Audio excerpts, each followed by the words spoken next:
funzo la wakati huu ambao Bwana ameweza kutujalia tuweze kujifunza, na niwakaribishe wale wanaoendelea kujiandaa. Ni vyema wakaweze kuharakisha kidogo kwa ajili ya kusikiliza ujumbe huu ambao Mungu angependa watu wake waweze kusikiliza kwa wakati huu. Ujumbe ambao tunaenda kujifunza umejengwa katika swali lililoulizwa jana kuhusiana na 1888 message, ujumbe wa kuhesabiwa haki kwa imani. Tunataka kuangalia historia ya ujumbe huo, vile ulivyoingia na vile utakavyojirudia kwa watu wanaoishi kipindi hiki. Je, tunaweza kuwa tunarudia historia hiyo ya 1888 pasipo wengi wetu kufahamu? Basi miongoni mwa wale ambao wako hapa, asilimia kubwa ni ya wale ambao wametoka kanisa la Waadventista wa Sabato. Na wengi wakiulizwa ni kwa nini wametoka katika kanisa la Waadventista wa Sabato, watasema ya kwamba kanisa la Waadventista wa Sabato limefanya nini? Limeasi ama limeanguka. Si kuasi tu, limeanguka. Basi utakapofuatisha swali la pili ama utaulizwa na mtu, basi wewe unatuambia kwamba kanisa la Waadventista wa Sabato limeanguka, basi tueleze lilianguka mwaka gani? Maana ni makosa kuondoka kwa kanisa ambayo halijafanya nini? Halijaanguka. Mungu hajawahi kutoa watu kwa kanisa ambalo halijafanya nini? Halijaanguka. Kwa hivyo lazima uweze kuelewa kiukweli kanisa hili limeanguka, na kama limeanguka lilianguka mwaka gani? Na kanisa kuanguka, tunaposema kwamba kanisa limeanguka, sio mimi hapa nije nitangaze niseme ya kwamba kanisa la Waadventista wa Sabato limeanguka. Mungu ako na vigezo vyake vya kusema ya kwamba kanisa limefanya nini? Limeanguka. Na yeye mwenyewe, Yesu mwenyewe ndiye utangaza kwamba kanisa limefanya nini? Limeanguka. Uwezo huo mtu hana. Ukaamka leo ukaanza kusema kwamba kanisa fulani limeanguka. Yesu mwenyewe ndiye anayesema ya kwamba kanisa limefanya nini? Limeanguka. Kwa nini niseme hivyo? Yesu anapojitambuliza katika kitabu cha Ufunuo 1 na 2 kwa makanisa yale 7, tunaambiwa katika kitabu cha Matendo ya Mitume cha Roho Nabii, ukurasa wa 585 nafikiri aya yake ya pili, anasema majina ya yale makanisa 7 yanaashiria vipindi tofauti tofauti katika historia ya kanisa la Mungu duniani. Kwa hivyo kanisa la kwanza inaashiria kipindi cha kwanza cha kanisa la pili kipindi cha pili, hadi kanisa la 7 inaashiria kipindi cha 7 na cha kufunga historia ya dunia. Kwa hivyo Yesu anaonekana akitembea katikati ya vinara vile ambavyo Ufunuo 1:20 tunaambia kwamba vinara vile ni makanisa 7. Kwa hivyo inamaanisha Yesu anakagua yale makanisa, aangalie ni kipi kinara kipi akiwaki aweze kukiondoa, aweze kusimamisha kingine. Bwana Yesu asifiwe. Ndio maana kinara cha Ephesus kiliposimika, Yesu alikuja mara moja akakiondoa, akaweka kinara cha pili cha Smyrna.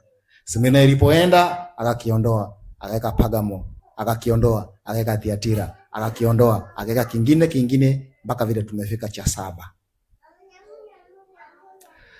Sasa Waadventista wa Sabato tunaposema wameanguka, tangazo hilo mwenye kulitangaza inastahili awe nani? Hawe Yesu atutangazia kwamba limefanya nini? Limeanguka.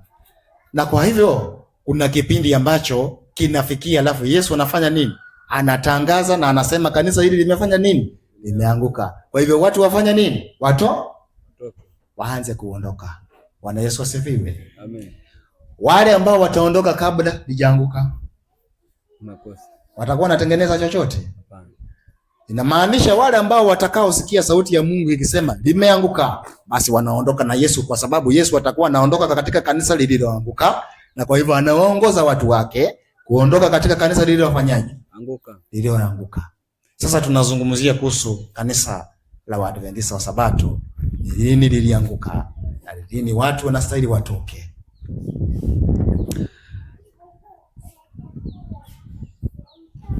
Tutasoma kitabu cha Ufunuo 18 mstari wake wa kwanza. Ufunuo 18 na mstari wake wa kwanza. Ufunuo 18:1. Ndio. Anasema, naam, baada ya hayo naliona malaika mwingine akishuka kutoka mbinguni mwenye mamlaka kuu, na nchi ikaangazwa kwa utukufu wake. Na nchi ikafanya nini? Ikaangazwa kwa utukufu wake. Nchi ikaangazwa kwa utukufu wake. Bwana Yesu asifiwe. Bwana Yesu asifiwe. Amen. Nchi ikaangazwa kwa utukufu wa huyu malaika mkuu. Kwa hivyo huyo malaika mkuu anayeshuka katika Ufunuo 18, tunataka dada White aweze kutusaidia, atuambie huyo malaika anasimamia nini. Huyo malaika anasimamia nini? Atakaposhuka tujue anasimamia nini, ama ni kitu gani anakuja kukianzisha duniani. Kitabu cha Great Controversy, pambano kuu, ukurasa wa 604.1 inasema hivi. Nasoma kwa Kiingereza alafu ni tafsiri. Hence the movement symbolized by the coming down from heaven. Hence the movement symbolized by the angel coming down from heaven, lighting the whole earth with his glory and crying mightily with a strong voice, saying, Babylon is fallen. Nasema, kwa hivyo movement kwa Kiswahili, jamani nisaidie jina. Harakati. Movement ni watu, yani watu kama hawa wanatengeneza harakati. Unaona? Kama akina Millerite walikuwa movement, apostles walikuwa movement. Maana movement inaanza alafu ndio ijenge nini? Kanisa. Waadventista wa Sabato walianza as a movement alafu wakawa kama kanisa mwaka wa 1863. Lakini 1844 ilikuwa bado ni harakati ama movement. Kwa hivyo tunaambiwa kwamba malaika huyo wa Ufunuo 18 anayeshuka anawakilisha harakati, movement itakayoanzishwa wapi? Duniani. Bwana Yesu asifiwe. Amen. Kwa hivyo katika kipindi ambacho tunaishi kuna movement moja, kuna harakati moja katika ulimwengu wana matengenezo. Ni moja. Si wako wengi. Kuna wanaharakati wengi wa wana matengenezo, si moja. Lakini dada White anatuambia Ufunuo 18 inaashiria harakati, si wanaharakati, a movement moja. Lakini tumeona ziko zaidi ya moja. Matengenezo yako wako wengi. Kwa nini wawe wengi? Lakini dada White anasema hiyo Revelation 19 inapotimia ama Ufunuo 18 inapotimia inawakilisha harakati ama a movement. Mbona wawe wengi? Nataka nisome early writing. Maandiko ya awali 45.1 inasema hivi. I saw that the mysterious signs and wonders and false reformation would increase and spread. Nilionyeshwa ya kwamba kutakuwa na ishara na ajabu na matengenezo ya uongo. Matengenezo haya ya uongo hayakuwa matengenezo ya kutengeneza kutoka kwa uongo kuingia kwa kweli.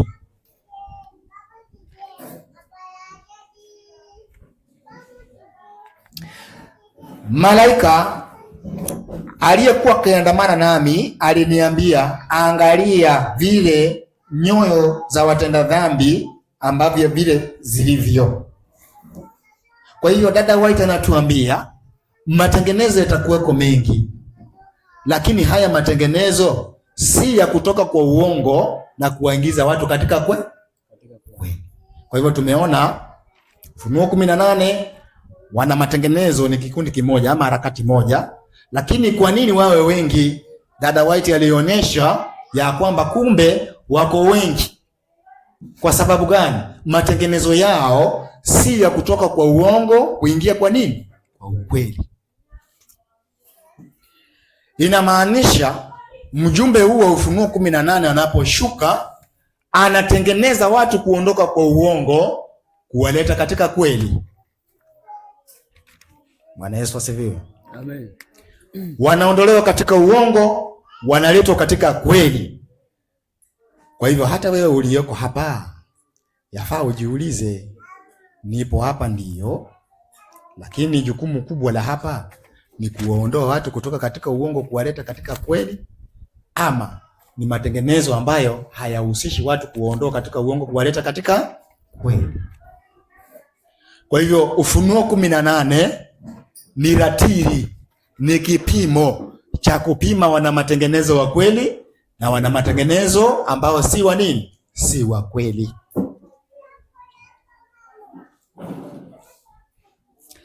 Basi Ufunuo 18 nasema, baada ya hayo naliona malaika mwingine akishuka kutoka mbinguni, mwenye mamlaka kuu, na nchi ikaangazwa kwa utukufu wake. Ukisoma Wakorintho wa kwanza 10:11 inasema mambo hayo yaliwapata wao kwa jinsi ya mifano, ili kuweza kutuonya sisi tuliofikiriwa na misho ya zamani hizi. Kwa hivyo manabii wengi wamezungumzia mambo mengi yanayohusu kipindi chetu. Je, manabii walipokuwa wanazungumza waliwahi kuzungumzia kipindi cha Ufunuo 18? Tukianza na nabii wa kwanza, ama tukianza na Musa na manabii wengine, waliwahi kuzungumzia kuhusu Ufunuo 18? Ndiyo, walizungumzia. Musa alizungumza wapi? Hesabu 14 mstari wa 21. Kumbuka anazungumza. Naam. Lakini hakika yangu kama niishivyo, tena kama dunia hii nzima itakavyojaa na utukufu wa Bwana. Kumbuka Ufunuo 18 inazungumzia kuhusu dunia, kuhusu malaika kushuka na nchi kuangazwa na utukufu wake. Musa anasema kama vile dunia nzima itakavyojawa na utukufu wa Bwana. Kwa hivyo Musa alionyeshwa kipindi cha mwisho wakati malaika huyu atashuka na kujaza dunia nzima kwa utukufu wake. Nabii mwingine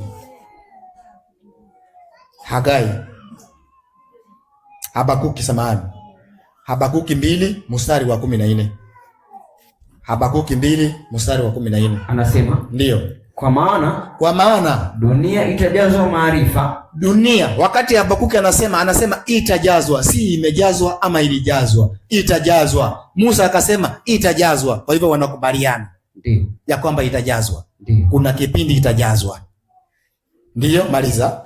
Itajazwa maarifa ya utukufu wa Bwana. Itajazwa maarifa. Kumbe huo utukufu unakuja na maarifa ya nani? Ya Bwana. Kwa hivyo watu itabidi waondoe maarifa yao waweze kupokea maarifa ya nani? Ya Bwana. Ina maana wataondoka kutoka kwa uongo ili waweze kupisha kweli ya Mungu katika mioyo zao. Hivyo basi wataanza matengenezo ya kuondoka kwa uongo kuingia kwa kweli.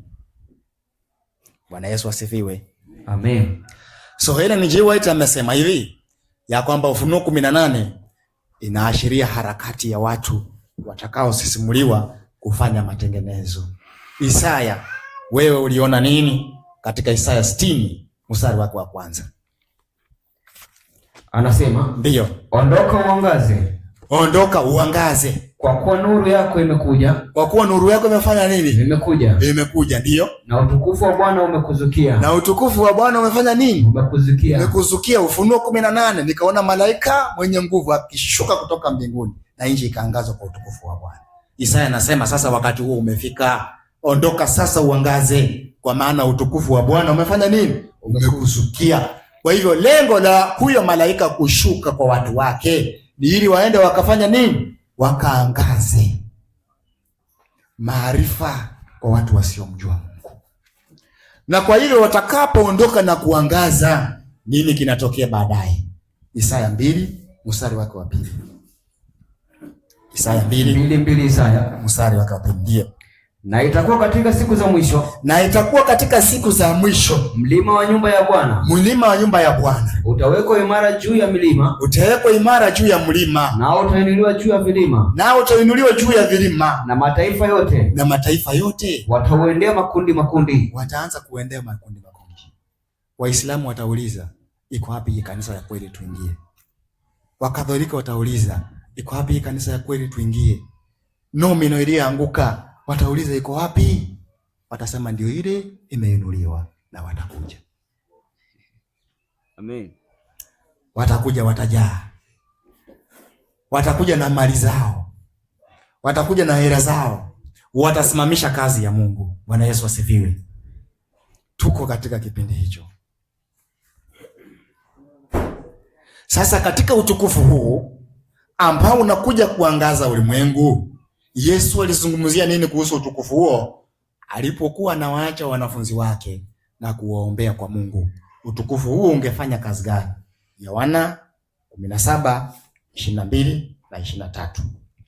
Anasema, ndio, nami utukufu ule ulionipa, nimewapa wao, ili wawe na umoja, kama sisi tulivyo na umoja. Kama sisi tulivyo na nini? Umoja. Kwa hivyo utukufu utakao kuja na kuangaza dunia, inafaa uifanye watoto wa Mungu wawe na umoja. Kumbuka Yohana 17:17 ilianza watakase katika kweli, neno lako ndio kweli. 22 nasema wawe na umoja kama vivi mimi nilivyo na umoja. Kwa hivyo kweli itawaunganisha wawe na nini? Na umoja. Kwa hivyo Ufunuo 18 anaposhuka anahakikisha kwamba watoto wa Mungu waliogawanyika sehemu tofauti za imani wanaletwa pamoja ili wawe na nini? Na umoja. Ili anasema, ndio, mimi ndani yao, nawe ndani yangu, nao ndani yangu, ili wawe wamekamilika katika umoja. Sikiliza, mimi Yesu ndani yao, nao ndani yangu. Andiko hilo kwa mitume, Yesu ndani yao na mitume ndani ya Yesu lilikamilika lini? Maana Yesu akiwa katika mwili hangeweza kuwa ndani ya mitume. Ndio maana nawaambia mitume, imenipasa mimi niweze kwenda nitukuzwe ndio niweze kukaa ndani yenu. Kwa hivyo andiko hilo kwa kipindi cha mitume linatimika wakati wa Pentekoste, Roho wa Kristo anaposhuka na kukaa ndani yao. Kumbe pia Pentekoste inajirudia katika Ufunuo 18. Wakati Yesu atadhihirisha kwa kanisa lake aweze kukaa ndani ya watoto wake, waweze kutengeneza tabia yake inayofanana naye na wawe na umoja. Inaitwa mvua ya masika. Ile ya mitume ilikuwa mvua ya kwanza, ikawafanya wakawa na umoja. Hebu maliza ile andiko la Yohana 17. Anasema, ndio, anasema ili ulimwengu ujue ya kuwa. Sasa ili ulimwengu uweze kujua ya kuwa ndiye uliyenituma, mimi ndimi niliyewatuma. Kwa hivyo ulimwengu ungeweza kutambua tu hawa watu wametumwa na Yesu, Yesu kukaa ndani yao wawe na umoja, ni ishara tosha ulimwengu kujua kwamba hawa watu wametumwa na nani? Na Mungu. Kwa hivyo sisi wana matengenezo ndio tuweze kushawishi watu wa mataifa waweze kujaza hii nyumba. Lazima kwanza Kristo akae ndani yetu, lazima tuwe na umoja. Hiyo ni ishara tosha ya kuleta hawa watu ndani. Lakini tukiwa tuelewani hapa, tukiwa kila mtu anang'ang'ana na mambo yake binafsi yaliyojaza moyo wake, watu wa mataifa bado wataendelea na mambo yao. Mungu hawezi kuruhusu waje. Lakini katika dhihirisho la Ufunuo 18, wakati sasa Yesu mwenyewe anadhihirisha katika kanisa lake, hapo ndipo tutakapoona na umoja ambao haujawahi kuonekana, kwa sababu tuko na Yesu ndani yetu. Sasa Yesu hawezi kuja duniani. Ni nini kinachomzuia Yesu kuduniani? Ni kwa sababu hajaweza kudhihirisha kwa mioyo ya watu. Yupo lakini watu wamemfungia nje. Watu walioko katika Laodikia wamefunga Yesu nje, hawamuoni. Kwa hivyo lazima aweze kudhihirisha ndani yao ili Yesu aweze kuja awatumie wamalize kazi ya Mungu. Sasa Yesu, katika Yesu kuwa ndani yetu, hebu nisomee Wakolosai 1:27. 1:27. Ndio. Anasema, naam, ambao Mungu alipenda kuwajulisha jinsi ulivyo utajiri wa utukufu wa siri hii katika mataifa, nao ni Kristo ndani yenu, tumaini la utukufu. Ufunuo 18, Kristo ndani yetu, tumaini la utukufu. Tuende kutikiza dunia, tuipindue juu chini. Na anangoja kanisa lake, si mtu mmoja, maana kunawezekana watu mmoja wamepokea, lakini Yesu anataka kanisa lake kiujumla aweze kudhihirika ndani yao, awatumie.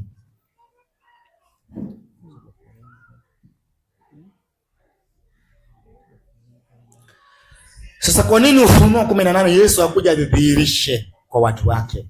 Wakolosai 2:17 na 18.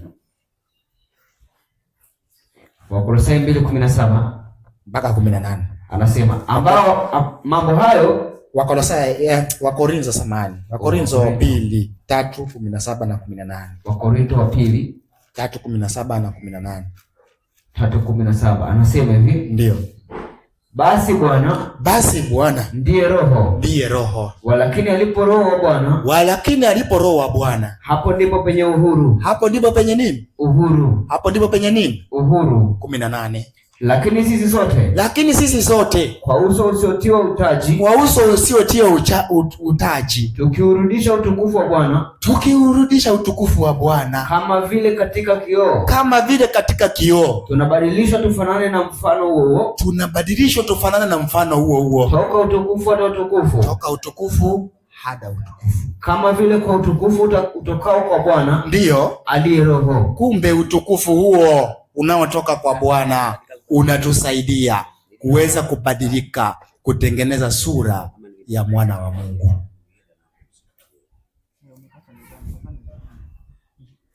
Sura ya mwana wa Mungu ndani yetu.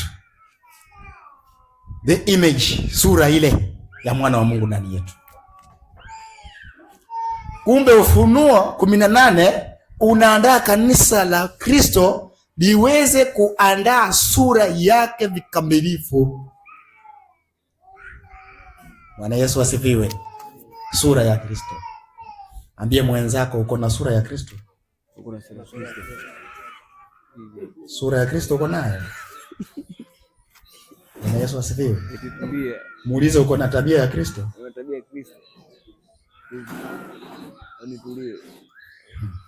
Mzee ambaye amekaa hapa ako na mambo mengi sana yule mzee.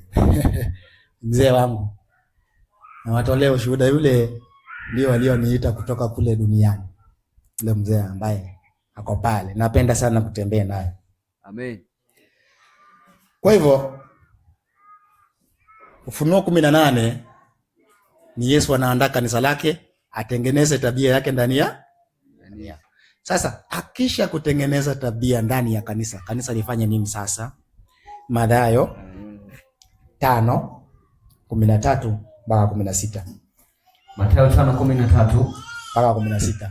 Ninyi ni chumvi ya dunia. Ati nyinyi ni chumvi ya nini? Chumvi ya dunia. Sasa Yesu akiwa ndani yako, wewe ni chumvi. Yaani unapeana ladha kwa dunia, kwa watu wa dunia, kwa sababu ya matendo mazuri, manukato mazuri ya tabia ya Kristo ambayo iko ndani yako. Twende. Lakini chumvi ikiwa imeharibika. Lakini sasa Mkristo akiwa hana tabia ya Kristo, ndio itatiwa nini hata ikolee? Hatasaidika aje sasa? Haifai tena. Ati ifanye nini? Haifai tena kabisa. Ufai.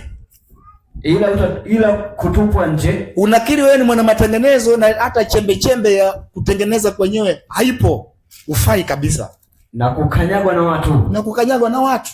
Ninyi ni nuru ya ulimwengu. Utakuwa ziaka kwa watu. Wanasema ai, kama ni huko hao wanaendanga huko, afadhali mimi nikae nyumba. Maana yale matendo unayodhihirisha kule ni mabaya hata kuliko watu ambao waingii wapi? Kanisani. Kwa hivyo inafanya wale watu ambao wajamjua Mungu waseme kama kuenda kanisani ni hivi, acha ikae. Wewe ni chumvi ya kutupwa na ukanyagwa. Ziaka. Malizia.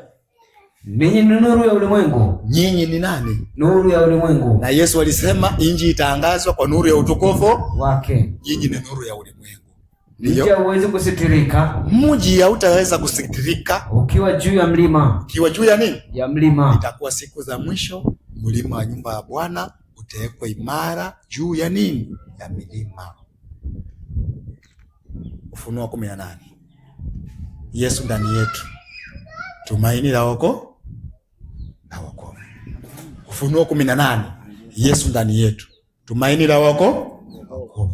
Tengeneza tabia ya Kristo kikamilifu. Umemaliza andiko? 14. Ndio. 15 sasa. Wala watu hawawashi taa na kuiweka chini ya pishi. Unafanya matengenezo ya kuficha hapa chini, bali juu ya kiango. Weka juu, matengenezo yako yaonekane kwa tabia yako, si kwa mdomo. Nayo yawaangaza wote ndio waliomo nyumbani. Vivyo hivyo ndio nuru yenu iangaze mbele ya watu. Nuru yenu iangazwe mbele ya watu, wapate kuona matendo yenu mema. Kwa hivyo hiyo nuru ni nini? Ni matendo yenu mema. Unahubiri hiki, matendo yako inaenda pande hii. Kristo ndani yetu, Ufunuo 18, tumaini la nini? La wokovu. Umemaliza, si ndio? Anasema ndio, wamtukuze Baba yenu aliye mbinguni. Sasa wakiona matendo mema wanafanya nini? Wanamtukuza Mungu. Watu wa mataifa wanafanya nini? Wanamtukuza Mungu. Na wataingia hapa, watajaza nyumba. Amen. Watajaza hapa. Injili itawafikia, itabadilisha neo, wataingia hapa. Basi tunapiga hatua sasa. Tunapiga hatua. Ufunuo 18. Ellen G. White, nabii wa Waadventista Sabato, anasema aje kuhusiana na Ufunuo 18. Tutakapoona Ufunuo 18, ni jambo gani linastahili tuweze kutambua kwa haraka? Watu ambao wako na hekima wanafahamu siri za Mungu, maana Mungu anawajulisha siri zao. Ufunuo 18 itakapoonekana katika historia ya dunia, ni jambo gani ambalo linastahili tambulika kwa haraka? Kitabu kinaitwa YRP, you shall receive power. Kwa Kiswahili ni sijui, mtapokea nguvu. Kitabu kinaitwa mtapokea nini? Mtapokea nguvu, ukurasa wa 296.3. Inasema hivi: mvua ya masika itawanyeshea watu wa Mungu. Malaika mwenye nguvu atashuka kutoka mbinguni na dunia yote itaangazwa kwa utukufu wake. Je, huko tayari kushiriki katika kazi tukufu ya malaika watatu? Bwana Yesu asifiwe. Amen. Ati mvua ya masika itawanyeshea watu wa Mungu. Malaika mwenye nguvu atashuka kutoka wapi? Mbinguni. Je, uko tayari kushiriki katika kazi ya malaika yule watatu? Kumbe Ufunuo 18, malaika akishuka, tuelewe ni nini kimeanza. Mvua ya masika na kilio cha malaika yule wangapi? Watatu. Kilio cha malaika watatu kuna mahali kinaanzia, alafu kinavimba, kinakuwa kilio kikuu, loud cry. Kwa hivyo Ufunuo 18 inatuonesha mwanzo wa ujumbe wa malaika yule watatu kuanza kupanuka. Inaanza kupanuka, alafu inalipuka, inakuwa kilio kikuu dunia nzima. Kumbe Ufunuo 18 ikionekana, tuweze kutambua mvua ya masika imeanza, na kuna watu hawataelewa. Inaweza kuwa inanyeshea jirani yako, lakini usielewe. Bwana Yesu asifiwe. Amen. Inanyesha hata hapa, inanyesha, lakini usiwe na nini? Na habari. Ufunuo 18 ni mvua ya masika. Mvua ya masika imeanza kwa kanisa lake. Kama ni mvua ya masika, Yakobo alituambia nini? Mvua ya masika, and then kunakuwa na mvua ngapi? Si ni aina mbili, ya masika alafu ile nyingine ya vuli. Ya vuli ni kidogo ya kufanya mimea ichipuke iweze kuanza uhai, alafu ya masika ni ya kukomaza mavuno. Soma kitabu cha Yakobo 5:7. Anasema 5:7 Yakobo. Kwa hiyo ndugu, vumilieni nyinyi watu wa kanisa, hata kuja kwake Bwana. Tazama, mkulima hungoja mazao ya nchi, yaliyo ya zamani. Huvumilia kwa ajili yake hata atakapopata mvua ya kwanza na ya mwisho. Tunaongelea vitu vya kiroho mpendwa. Wewe usifikiri tunaongelea mvua hii ambayo unaiona. Ni vitu vya kiroho. Bwana Yesu asifiwe. Nafikiri nyinyi watu wa rohoni mtaelewa mambo ya rohoni, si ni kweli? Watu wa mwilini wataelewa mambo ya nini? Ya mwilini. Kuzungumza mvua, hao wanaona ni ile ya kawaida. Lakini hapa tunazungumzia mambo ya nini? Ya rohoni. Ya kwamba mkulima ungoja mazao, yakapata mvua ya kwanza na yakapata mvua ya nini? Ya mwisho. Mathayo 13 tunaambia kwamba mpanzi aliondoka akapanda. So kupanda hiyo alihitaji mvua. Huyo mpanzi, Ufunuo 14 tunaona anakuja na mundu mkali. Ufunuo 14:14. Anakuja kufanya nini? Baada ya kupokea mvua ya mwisho. Mpanzi huyo ni nani? Ni Yesu Kristo. Mvua ya kwanza walipokea lini? Pentekoste, mitume. Mvua ya mwisho kipindi cha mwisho cha Ufunuo 18 ambacho Ellen G. White amesema. Bwana Yesu asifiwe. Amen. Sasa ndio tuweze kuelewa mvua ya mwisho, lazima tuelewe mvua ya kwanza. Sasa ni vipi mvua ya kwanza iliwakujia mitume? Mitume wametembea na Yesu miaka mingapi? 3.5. Lakini ndani yao hamuna chembe hata moja ya uongofu. Petro anachomoa upanga gala, kata mtu. Hata alikuwa ameendea shingo, lakini wa mtu bahati mzuri akaondoa hivi, kapata nini? Kapata sikio. Huyo ni mtu ambaye ni wa rohoni ama ni wa mwilini? Wa mwilini. Bado yako mwilini. Ndio maana Yesu anamwambia Petro, utakapoongoka fanyaje? Watie moyo na wengine, imarisha wenzio. Sasa Petro huyo anamwambia Yesu, mahali utakapoenda tafuatana na wewe. Acha jaribu likuje.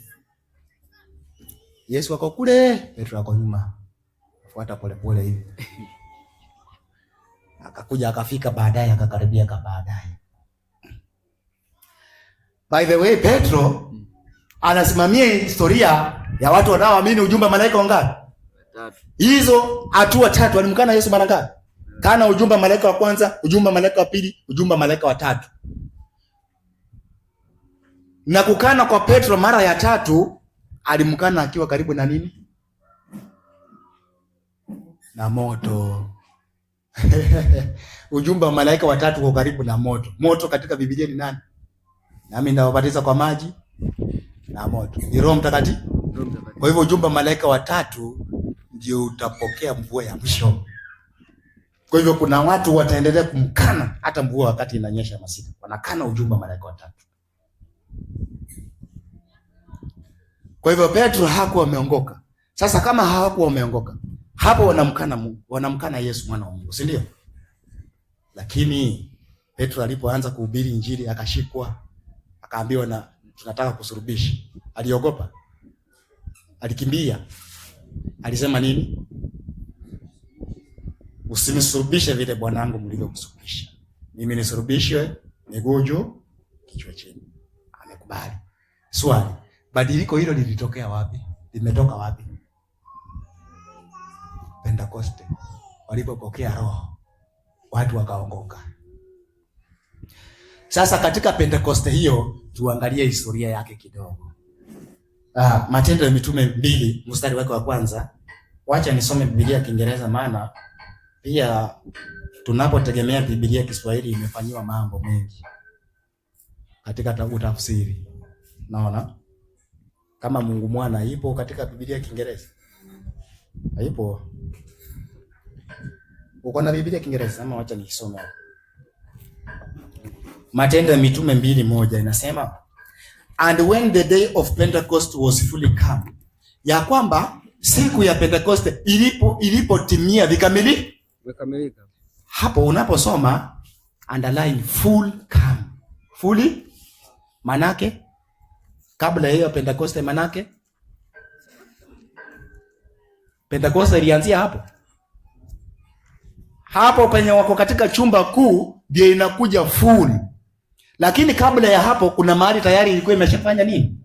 Ishaanza. Sasa tuangalie pale ambapo ilikuwa imeshaanza. Yohana 20:22. Yohana 20. Haikuanza hapo Pentecoste, kuna mahali ilianzia, alafu Pentecoste inakuja na mwanga yote kwa nguvu sasa. Ilianzia wapi? Anasema ndio. Naye Yesu akisha kusema hayo, akawavuvia akawaambia, pokeeni Roho Mtakatifu. Pokeeni nini? Roho Mtakatifu. Pentecoste ikaanzia hapo. Bwana Yesu asifiwe. Pentecoste ikaanzia hapo. Kumbuka hawa watu kabla ya hapo, wana wa Zebedayo wanasema, mimi nikae mkono wa kuume, wewe ukae mkono wa kulia. Petro ndio kiongozi, kwa hivyo hawaelewani. Bwana Yesu asifiwe. Sasa Yesu akawaambia, pokeeni Roho Mtakatifu. Sasa walipofanyia hivyo siku 40 siku 10 baadaye, siku nafikiri ni 50 baadaye, nini kinatokea sasa? Inasema katika Kiingereza, when the day of Pentecost was fully come, they were all in one place in one accord. Wakati siku ya Pentecost ilipotimia, walikuwa wote mahali pamoja na nia ngapi? Kabla Yesu hajawavuvia pokeeni Roho, walikuwa na nia moja? Hapana. Walikuwa mahali pamoja. Kila mtu alikuwa ameenda kazi zake na biashara zake. Lakini siku ya Pentecost ilipotimia, wakawa na nia moja. Kwa hivyo hiyo mvua ya kwanza iligawanyika katika sehemu ngapi? 2. Ile kidogo ambayo Yesu aliwapulizia iko na kazi yake. Alafu ile yenye ilimwagika siku ya Pentecost iko na kazi yake. Kwa hivyo kwa kusoma hivyo inamaanisha mvua ya masika ya mwisho iko na sehemu ngapi? 2. Ya kwanza kidogo manyunyu, alafu ya mwisho imwagike. 15. Sawa. Imwagike ya mwisho. Sasa ile ya kwanza iliwasaidia.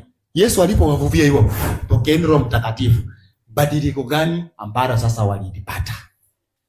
Luka 24:45. Luka 24:45. Anasema ndio. Ndipo akawafunulia akili zao. Kumbe alipowafanya hivyo akawaambia pokeeni Roho, walifanywa nini? Walifunuliwa akili zao wapate kuelewa na maandiko. Wapate kuelewa na nini? Na maandiko. Kwa hivyo sisi itakapo miminwa kwa kiasi, na sisi kipindi chetu tutafunuliwa nini? Maandiko. Uelewa wetu. Hapa hakwendi hivi. Hapa kuna maasi. Kanisa tulilokuwa ndani sio hili. Ujumbe unaohubiriwa sio huu. Bwana Yesu asifiwe. Amen. Tufanye nini? Watu wanaanza kujikusanya. Bwana Yesu asifiwe. Sasa Pentecost walipopokea yote, tayari walikuwa wametengeneza tabia ya nani? Ya Yesu. Kumbe hiyo mvua ya manyunyu kwa kiasi inasaidia watu kutengeneza tabia ya nani? Ya Yesu. Usipotengeneza upokee ile ya nguvu. Sasa walipopokea ya nguvu, Hiyo iliwawezesha tu kupeleka ujumbe bila uoga. Wakasimama pale wakaanza kutangaza, wakahubiri. Hiyo siku watu 3,000. Inayofuata watu 5,000. Nguvu.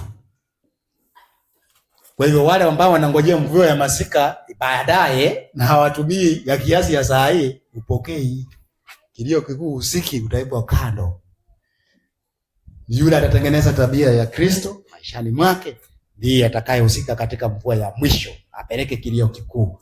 Na hiyo mvua ya mwisho, jambo la kwanza inasaidia nini? Kupeleka ujumbe bila uoga. Pili, inasaidia wale watakaoweza kusimama katika dhiki kuu. Bila hiyo huwezi kusimama katika dhiki kuu. Bila Roho wa Mungu huwezi kusimama katika dhiki kuu. Ukiunguzwa hata kidole bila Roho wa Mungu, utakaa na Mungu. Wacha Shadraka walivyowekwa moto. Wacha wewe hata uwekelewa hapa ufinyiliwe na pliers hivi. Utasema jamani, wacha hiyo mambo ikae. Usipokuwa na Roho. Kwa hivyo ule atakaye mwagwa atahakikishia watu wa Mungu usalama katika dhiki kuu. Kumbuka katika dhiki kuu tunaambia kwamba lazima watu wao na uwezo wa kustahimili njaa kali. Naenda wiki 2 hata chakula hujapata. Waovu ndio hawa, shetani ameandaa jeshi lake, mnakimbizwa na mpanga. Mama uko na watoto, mzee sijui iko hivi, shida, tabu. Kwa hivyo hiyo utavumilia ukihusika katika mvua ya mwisho ya kumwagika mwisho. Sasa nimeambia niko na dakika 15 na mambo yako mengi. Ujumbe ni mwingi na ni mtamu.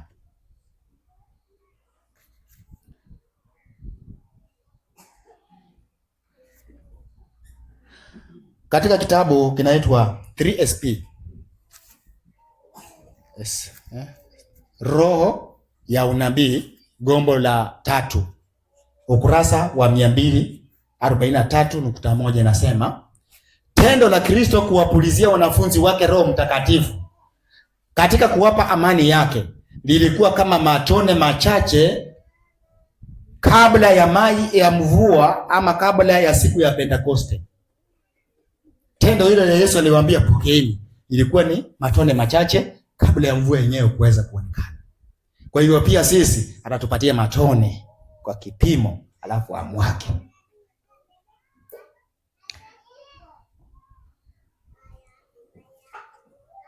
Haya.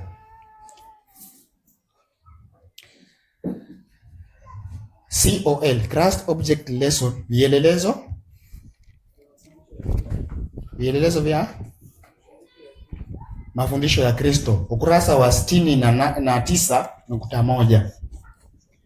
Kristo anangojea kwa hamu kubwa kudhihirisha kwake katika kanisa lake.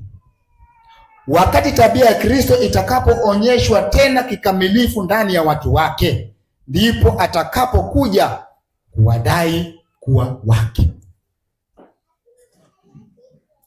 Ati Yesu anangoja tabia yake idhihirishwe vikamilifu ndani ya kanisa lake. Hapo atakuja kuwachukua walio wake. Na hiyo tumeona kutengeneza tabia ni mvua ya masika kwa kipimo ndio inatengeneza tabia. Watu wakishatengeneza tabia ya Yesu vikamilifu, anakuja. Kilio kikuu ni mara moja. By the way, kilio kikuu kitaenda kama moto wa nyasi, makaratasi. Kwa muda mchache watu washasikiliza ujumbe, mlango wa rehema umefungwa, Yesu amesimama. Itaenda kwa kasi sana. Paragraph 1. 69 paragraph 1. Haya. Sasa nataka nikuje katika 1888. Ufunuo 18. Mara ya kwanza kutimia mjumbe akija kwa kanisa la Waadventista wa Sabato.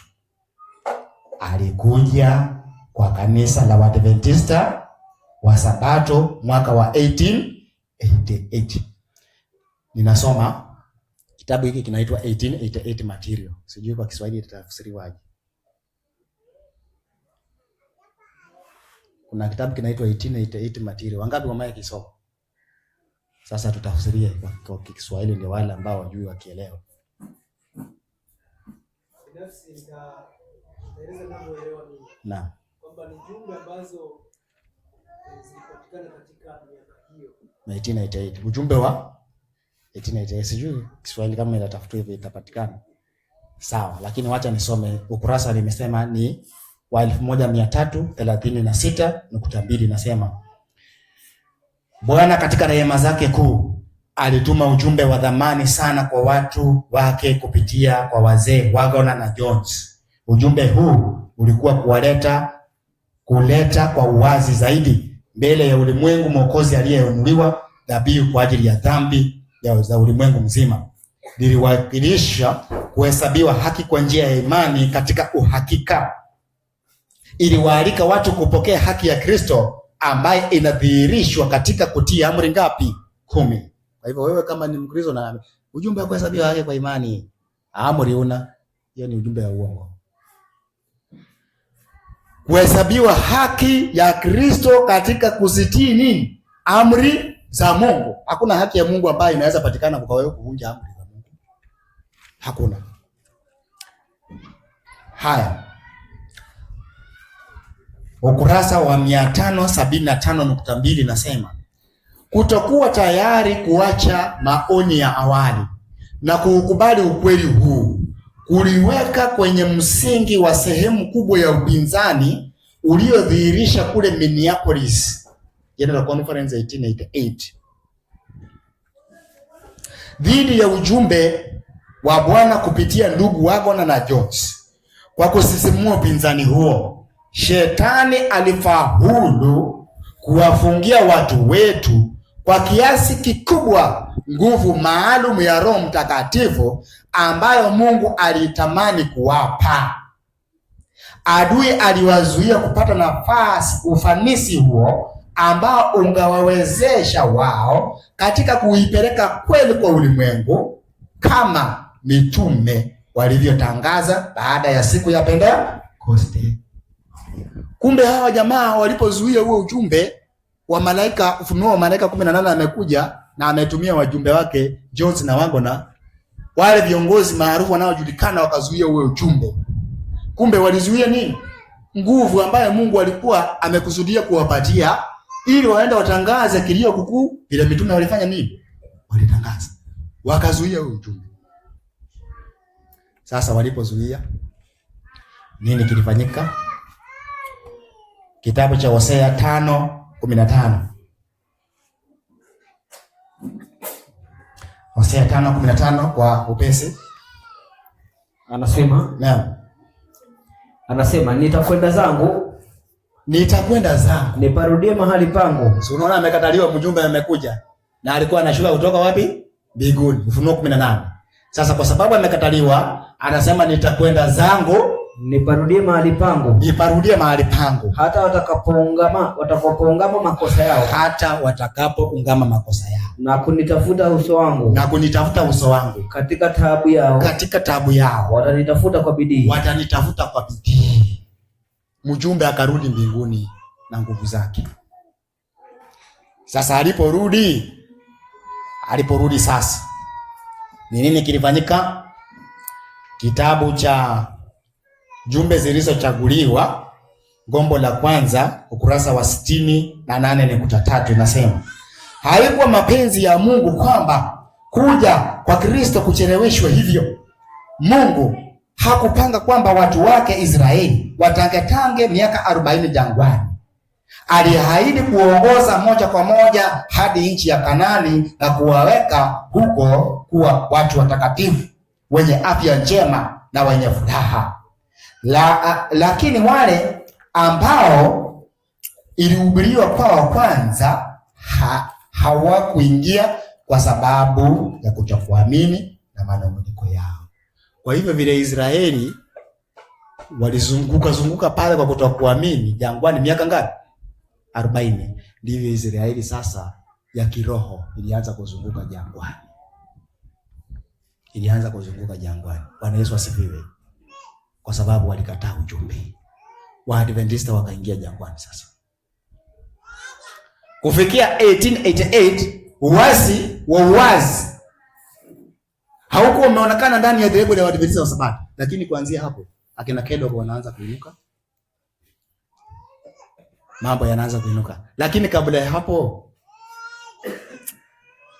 baada ya mwaka wa 1890 kuna mtu ambaye anaitwa Stanton. Ukisoma kitabu kinaitwa TM, Gospel to Ministers, TM, Testimony to Ministers, ni testimony, ushahidi kwa watendakazi.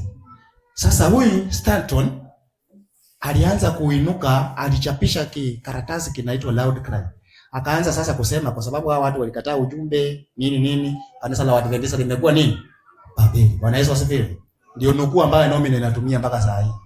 Nukuu hiyo mwenye walikuwa na adresiwa ni hilo kanisa baada ya 1890. Sasa Stanton akaanza kusema kanisa la Waadventista wa Sabato limekuwa nini? Babeli. Ellen G. White akasema kanisa la Mungu haliwezi kuwa nini? Kwa hivyo kwa wao kukataa huo ujumbe hawakuanguka. Bwana Yesu asifiwe. Walipatiwa muda watubu wamtafute Bwana. Na mjumbe akafanya nini? Akaenda. Sasa Ellen G. White akaulizwa, kwa sababu hii mvua ya masika na Ufunuo 18 imeenda, kuna uwezekano ikarudi? Alijibu nini? 7 BC Bible Commentary 984 ama 984.7 inasema, hakuna wakati ulioainishwa wa kumimina, yaani mvua ya masika. Sina wakati maalum wa kuzungumza juu ya wakati juu yake wakati kumwagwa kwa Roho Mtakatifu kutatokea. Kwa hivyo akaulizwa ni lini, akasema sijapewa nuru. Tuendelee.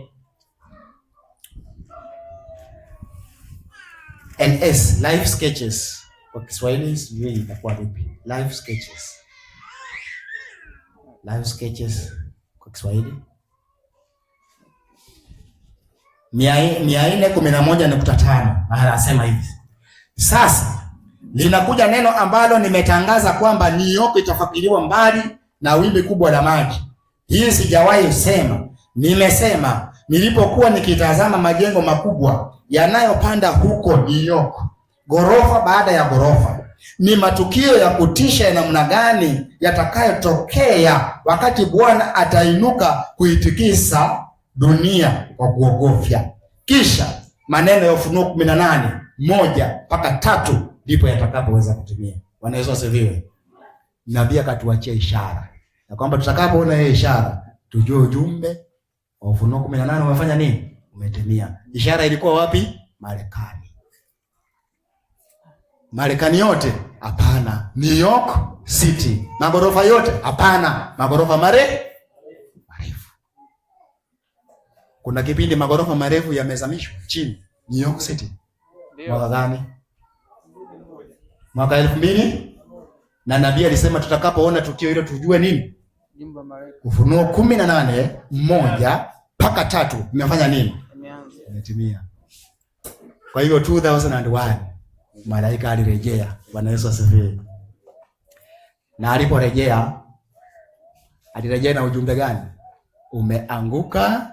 Umeanguka Babeli. Kanisa la Waadventista wa Sabato lilianguka vikamilifu mwaka wa 2001.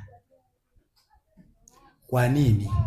Mwaka wa 2000 waliidhinisha ya kwamba kuunganika na makanisa ekumenism. Mwaka wa 2001 wakasema ya kwamba wainjilisti, wahubiri wakitaka kupata kazi ndani ya kanisa la Waadventista wa Sabato waende wasome vyuo vya theolojia. Ikakamilisha uovu wao, kikombe kikafanya nini? Kikajaa. Umeanguka. Bwana Yesu asifiwe. Dakika 2 nimalize. Unaona historia ya Waisraeli katika Yeremia 2:22 inasema Israeli wametenda maovu mangapi? Mawili. La kwanza wamemwacha Mungu. La pili wamemwacha yeye aliye chemichemi ya maji uzima, na wameenda kujichimbia nini? Mabirika. Kwa hiyo Israeli ilitenda maovu mangapi? Mawili. Unajua ovu la kwanza? Uasi katika mlima Sinai. Bwana Yesu asifiwe. Uasi katika mlima Sinai, Musa ameenda juu, watu wanatengeneza miungu. Walitengeneza ndama moja, alafu hiyo ndama badala ya kumuita Mungu wakaita inaonekana moja. Ndama imetengeneza moja, lakini wanasema ninyi utatu huo. Historia hiyo inajirudia kwa kanisa la SDA kwa jinsi ya utatu. Uasi wa mwisho, wamekaribia kuvuka Jordan. Mto ndio huo. Hapa wamekutana na wanawake wa Moabu. Wakaanza kuzini na wao. Historia hiyo ndio ilijirudia 2001. Israeli ya kiroho haikuzini na wanawake wa kimwili, ilizini na wanawake wa kiroho. Ecumenism ambayo ilifanyika 2000. Kikombe chao kikajaa. Malaika akashuka, umeanguka Babeli. Bwana Yesu asifiwe. Ujumbe wa Ufunuo 18 ni mpana na ni mrefu. Nimekuzia kidogo tu. Na Bwana aweze kuwabariki. Amen. Tuombe.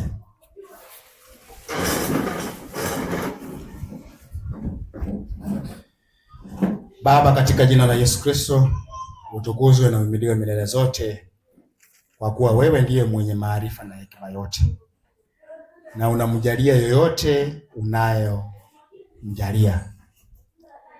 Baba, tumesoma kuhusu historia ya ujumbe wa Ufunuo 18.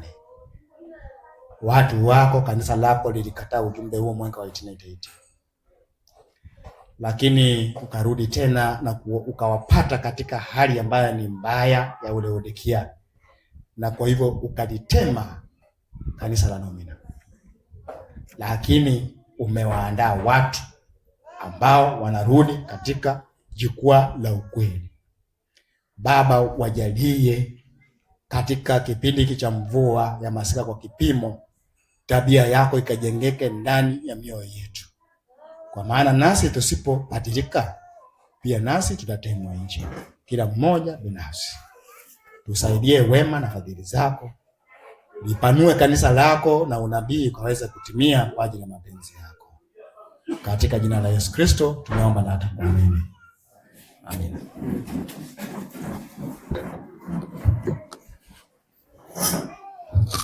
Amina.